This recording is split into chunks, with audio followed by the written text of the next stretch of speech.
Hi, this is Anthony from MakeWeirdMusic.com, and we are here for part two of our conversation with Jan Zehrfeld. Hello, Jan. Hello, Anthony.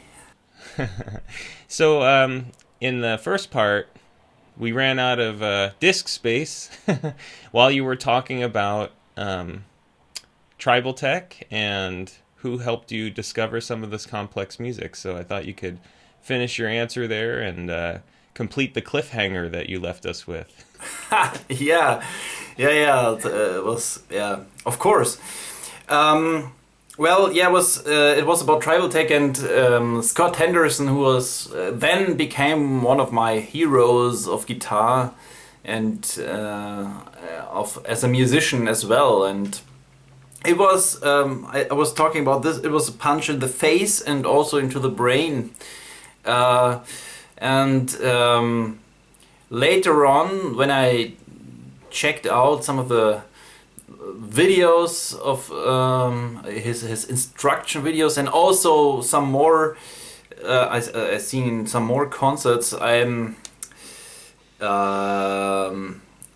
think he's one of the coolest guys on the planet, or one of the coolest musicians on the planet. He does exactly those two things. He combines these two worlds. I think he's a very good jazz musician, and also he has his rock attitude, and this is what always impressed me very much. Still, I mean, yeah, last year I went to a concert of Tribal Tech, and again he proved it, like playing a version of There Will Never Be Another You, and like total with the total punk attitude. But I mean, something that no jazz musician ever could pull off. So it like in the interviews that Scott I saw from Scott, he used to say, one thing was, sometimes he had the urge to tell somebody who some jazz head telling him, well, you play rock music, you're not a real musician, like you don't play jazz. And then he has the urge to say, well, first I let's jam on I Kick Your Ass on Giant Steps, let's play that, and then I give you a Strat with a Marshall stack and you show me what you can do with it. So it's something that impressed me, because yeah, he could kick his balls with that. And kick many musicians' balls. Well, yeah, and that was Scott Henderson, and then another something else. That was Meshuggah, a drummer back then, showed me Meshuggah. He played me the Chaosphere album, and in the first place I totally didn't get it. It was just, I thought, well, that's good, a good sound and very aggressive.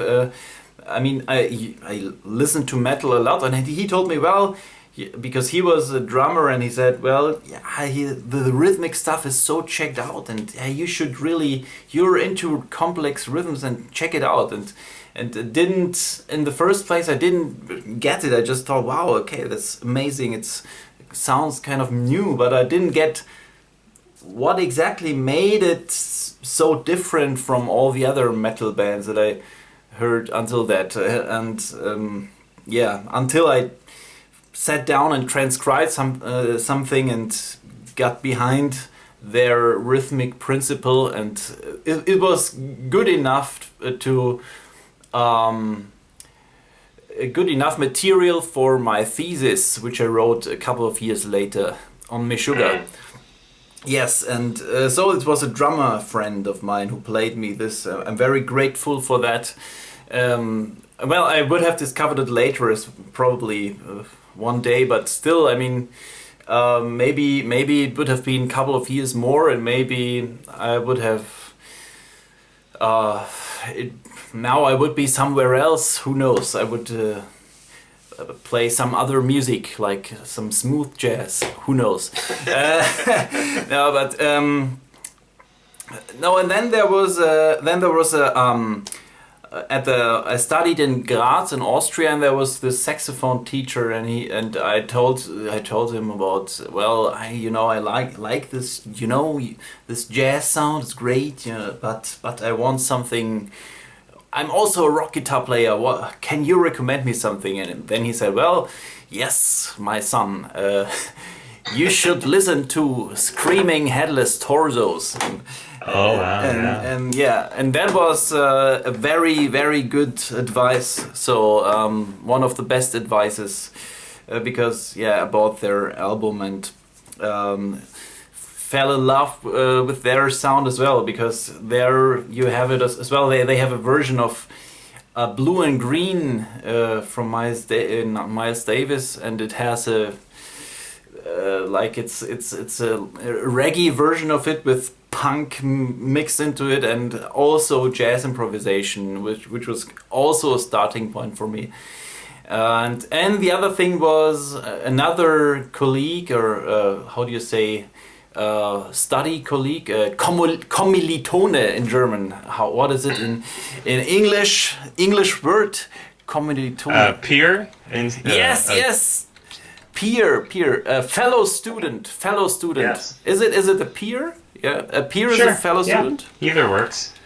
Peer is probably peer. A peer showed me Planet X because I was also rehearsing, trying to rehearse like fusion with heavy stuff. My very first compositions, and he told me, well, if you're into that stuff, you should listen to Planet X. And I checked it out and also was impressed, especially Tony McAlpine. He was one of the first, probably after, it was the same time that Steve Vai also used the 7th string. I also listened to Steve Vai, but Steve Vai was so far away from, it was like he was so much into Steve Vai was also an influence, but maybe only secondary, because it was so much about virtuosity of guitar, which is so amazing. But it was still, I was not aiming for that. I was more aiming into having this, putting together this jazz and the metal world, and Planet X was doing that as well, because they had these really heavy 7-string guitars with fusion harmonies going. Nobody else did it that way, I think. I didn't know of anything else, and this was also a big influence. And Alan Holdsworth, my God, Alan Holdsworth. I went to a jazz at a rock guitar clinic from Vinnie Moore, and Vinnie Moore, he was talking about. There was Vinnie Moore is a very versatile musician, and he this was a rock class, and there were many rock students who didn't know anything about jazz, but and he told sometimes when he played some very interesting stuff, showed some legato stuff, and he told them, "You guys, do you know Alan Holdsworth is one of the best musicians on the planet, and one of the best jazz guitarists." And this was the starting point when I thought, well, the legato stuff I like. Vinnie Moore, I think he might be right. And I checked out Alan Holdsworth. I went to the store, and this was the album None Too Soon, where Alan plays only jazz standards, and which is actually something like from the point of view now, knowing his other albums, now I know that it's something special for him doing actually jazz standards, but it was probably the best starting point I could get, because I was already in jazz standards, and also I saw, well, there is this rhythm section, Gary Willis and Scott Kinsey, which were Tribal Tape guys, so I thought, well, I have to buy this album, and Alan Holdsworth, I have to check it out. Vinnie Moore told it, and I checked it out. It was also eine Offenbarung in German. Offenbarung. It was an epiphany. Oh yeah. How can you say that? Absolutely. Or an avatar? No. No. No. A revelation. Probably an epiphany. A revelation. Yes. A revelation. Yes. A revelation. Because yes, it was, and still, I mean, Alan Holdsworth for me still now.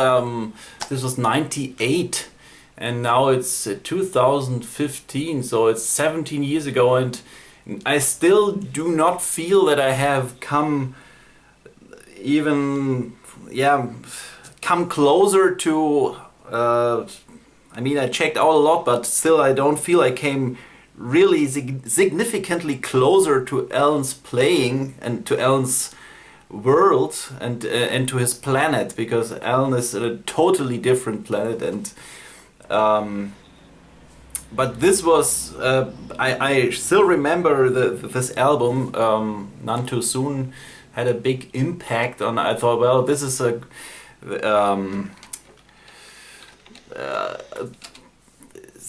it's so much. It was so sophisticated, and it was an outlook of how far it could get, playing with this distorted sound, which I of course like the distorted sound, and he has like the violin approach, and this was and these Coltrane lines, and it was also very, very important and amazing. And I still listen to Alan Holdsworth music more than to any of the other artists, actually. So it's, you can say it's music with a lot of content, and playing improvisation with a lot of content, and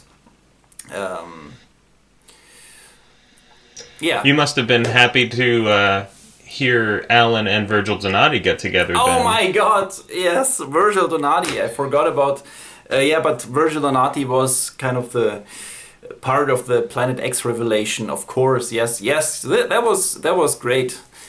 And we had one tour 3 years ago when we had the whole band had an off day, and this was close to the city where we played, and there was just Virgil with Alan on tour, so we went there, and the whole band watched Virgil and Alan, and this was amazing, indeed. So you've talked a lot about kind of the rock side of your influences, more of rock than jazz. Did you listen to traditional jazz or any like straight up jazz musicians growing up, or during these formative times, like John Coltrane or anyone like that? I did, but not to that extent, I have to admit. Though I studied jazz music, and we were obliged to, or as good students, I wanted to be a good student, we were obliged to listen to a lot of jazz, and there was of this traditional and mainstream and whatever bebop, hard bop, jazz, and there was, I always saw it as it was never really, I was never really in love with it, I have to admit. So it was maybe many jazz musicians will say, no, I knew that you were never really in love with it, but no, it was I mean to be, I dug it, but and I appreciated it, and I could pull out of it. I could use from all these improvisations, and Wes Montgomery and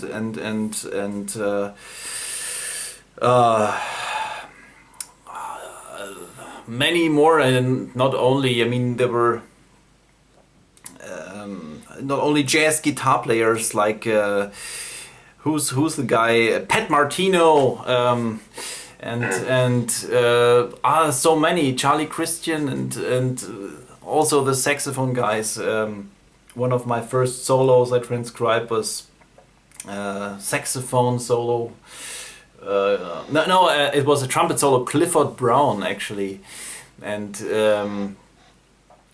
also interestingly it was Ulf Vakenius who later on was a guest on one of our albums, but it turned out that way. And I met his son at my during my LA.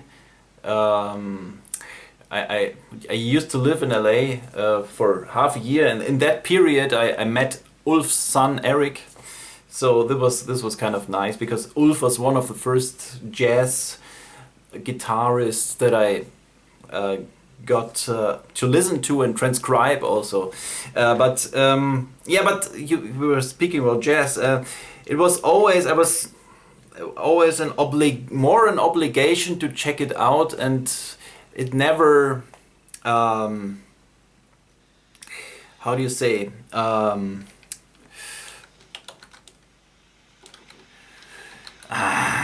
the expression, I say it in German, der Funke ist nie übergesprungen so richtig. It wasn't part of your foundation, like in, I suppose.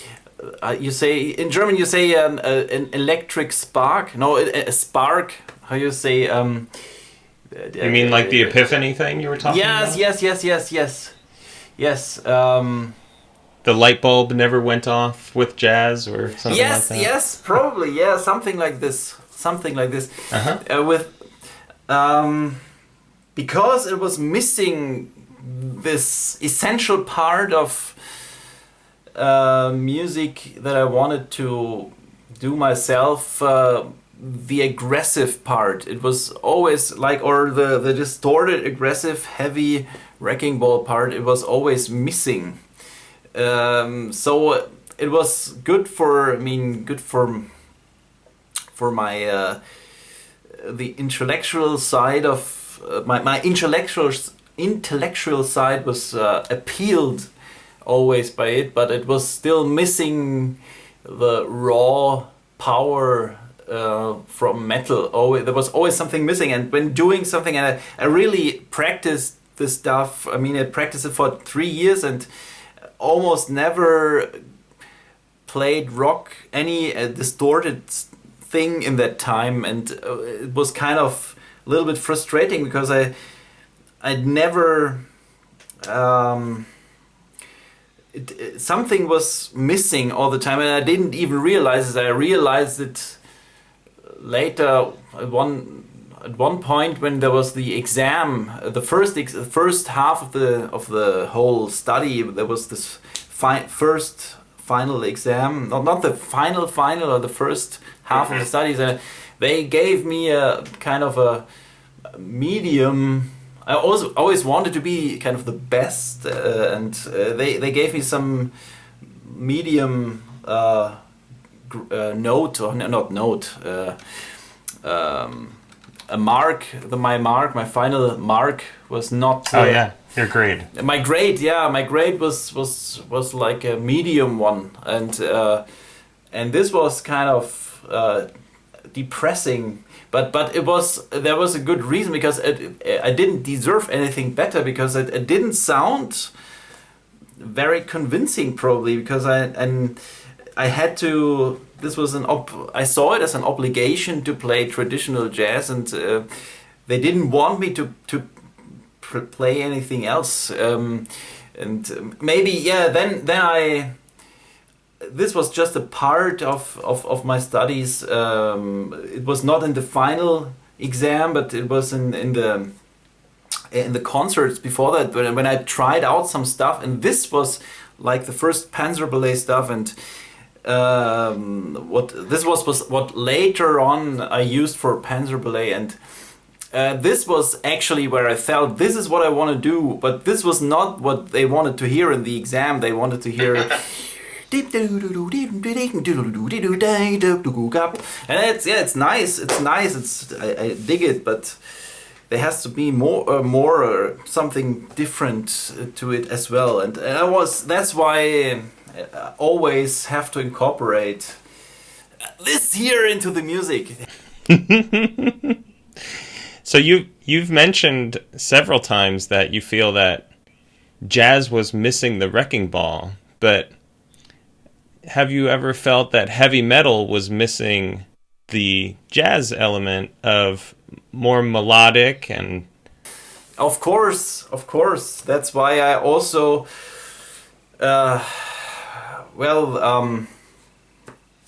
yes. I mean, metal is if you only have the raw power, it's nice, but I'm also. That's why I think there are parallels between the virtuosic metal and the classical music, because the interpretation is you have to be able to be technically extremely good to perform both. Like Yngwie Malmsteen has the same Anspruch, the same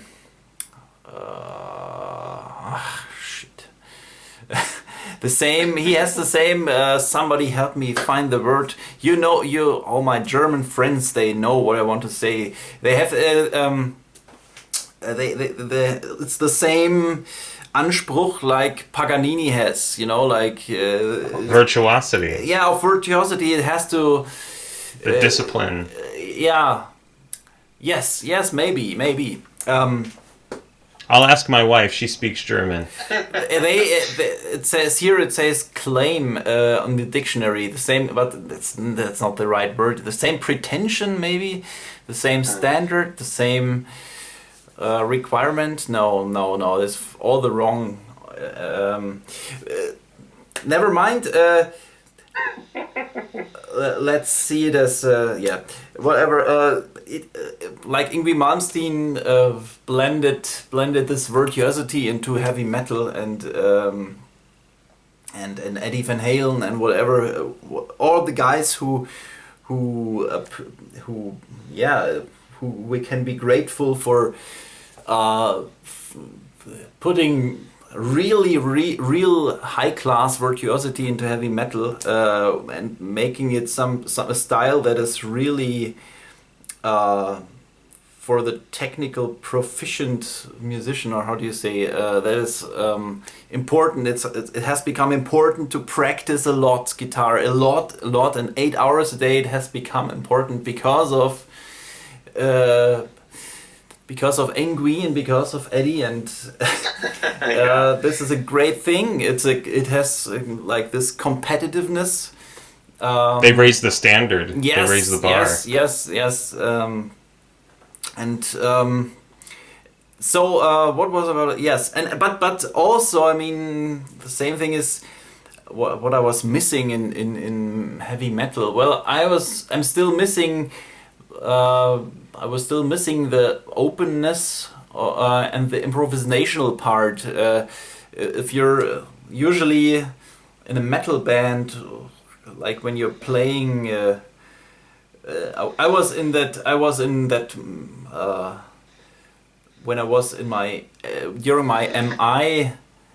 I was studying at MI for just a couple of weeks, just checking out some stuff, and there was this live performance workshop, and I played some Pantera stuff, and I played the whole thing, and then I improvised a solo, and all the guys during I played the piece, everything was great. Yeah, great, and then I improvised a solo. What the fuck are you doing?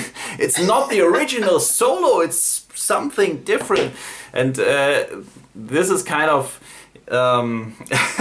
this was something that I never understood. Why does it have to be the same solo?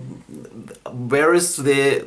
It's like, I mean, it's the MIDI file attitude. It has to be performed the same right, all the time. And every evening when you perform this music will be awesome. But still, I need some freshness.